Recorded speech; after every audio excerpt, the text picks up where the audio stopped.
We're going to begin with the biological aspect. When we're born into this world, we're a small, cute little baby. And as a baby, we grow. Generally, at 6 months, an infant's birth weight has doubled and tripled by their first birthday. As an infant gets older, growth continues. In fact, growth in height usually stops at about the age of 16 for females and around 22 for males. During this growth period, there are a lot of things going on in the body which require a lot of energy. During this period, bones, organs, and other body tissues are getting larger, and lean body muscle is being developed. All of this growth requires energy. And where does the body get energy from? Well, food, of course.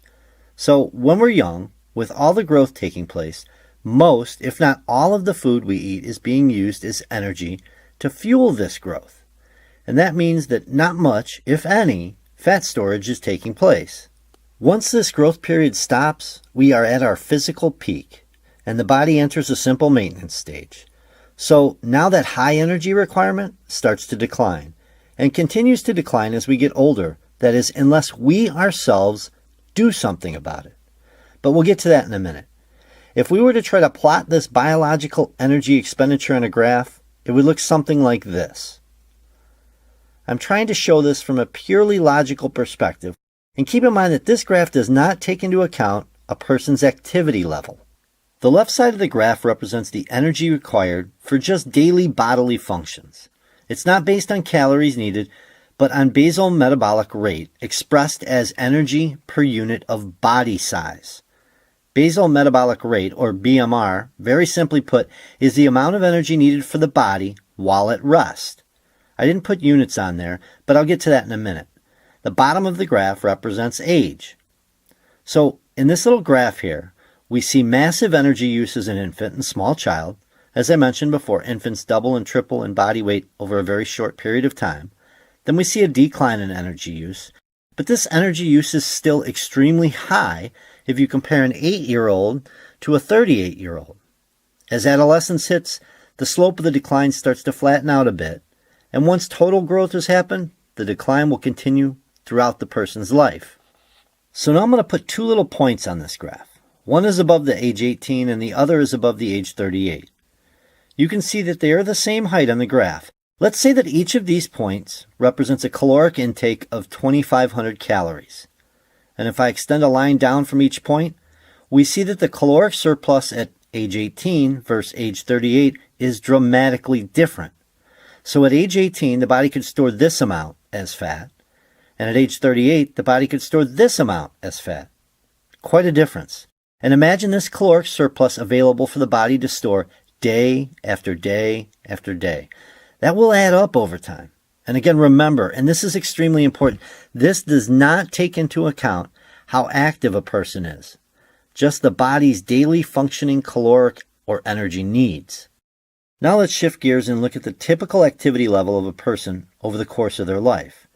We're going to completely ignore growth and biology in this segment. As an infant and small child, we start to crawl and eventually walk.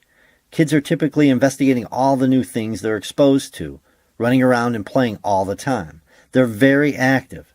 In fact, we often hear grandparents and even parents talk about how exhausted they are after chasing the kid or kids around all day. As kids get older, they typically continue to be very active, going to the playground, playing around with their friends outside, getting into sports, and riding their bikes everywhere. They're still running around and being active all the time. Then adolescence and teen years hit, and their activity level may increase a bit because they're still hanging out with their friends and usually doing physical activities or at least moving around a lot. Next up is college years and mid-20s. Here the activity level may stay the same or decline slightly, but most 20-somethings are still relatively active and many have more labor or physical type jobs. Then the late 20s and 30s hit. And here is usually where we see a significant change in activity level. Many people have settled into a desk job where they're sitting most of the day, and doing social activities that require physical movement with friends has come to an end. Going out with friends usually means going to a bar, restaurant, or grilling out at someone's house with very little to no physical movement at all, mainly sitting around and socializing. Hopefully you see the pattern here.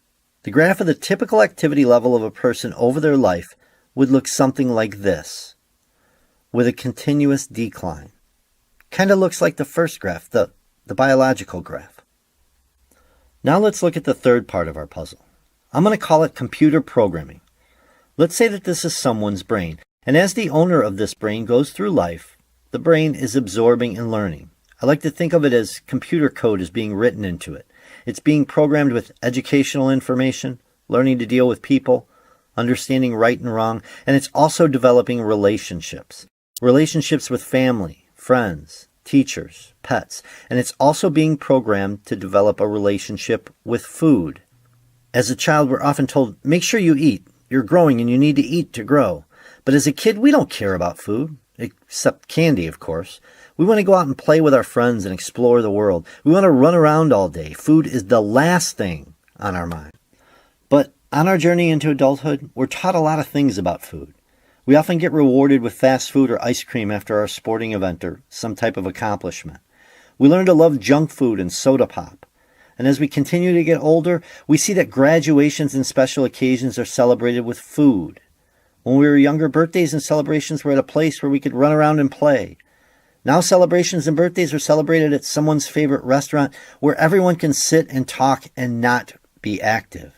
Thanksgiving, Christmas, 4th of July, it's all about the food. This reward system of food and our exposure to bad foods or only eating foods that taste good, regardless of their nutritional value, gets written or coded into our brains. We see boxes of chocolate and restaurant gift cards given as a token of thanks or appreciation. Food isn't taught from a nutritional standpoint, but rather from an enjoyment standpoint. We aren't taught about vitamins and minerals and portion sizes. We aren't taught that food is for energy and nutrients. We are taught that food is about comfort. I'm not blaming parents or teachers or parents of friends.